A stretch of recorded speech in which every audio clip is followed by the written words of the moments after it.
as a Christian man, can you point to a single public utterance by Jesus Christ, the Christ in Christianity, about gay people or about a gay lifestyle? Can you name one single thing derogatory or otherwise? Of course, I'll name Pierce. Number one, in Matthew 5, Jesus said he didn't come to abolish the Torah, but to fulfill. He takes the sexual morals of the Torah to a higher level. Number two, in Matthew 15, he says all sexual acts committed outside of marriage defile the human being. And in Matthew 19, he says marriage, as God intended it, is the union of one man and one woman for life.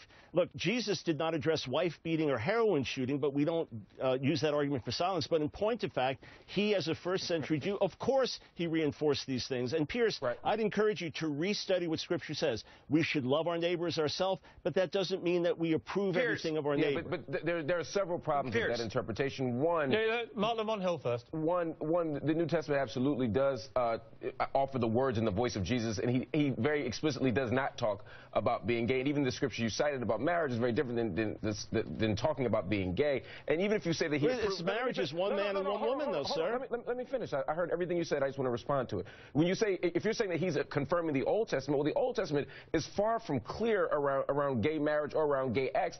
Are you sure about that? If you let me finish, I'll tell you how I'm sure about it. The book of Leviticus, according to most biblical scholars, is not about being gay. If you talk about the story of Sodom and Gomorrah, for example, it's really about being inhospitable to neighbors. It's about prostitution. It's about many other things. It's Leviticus 18.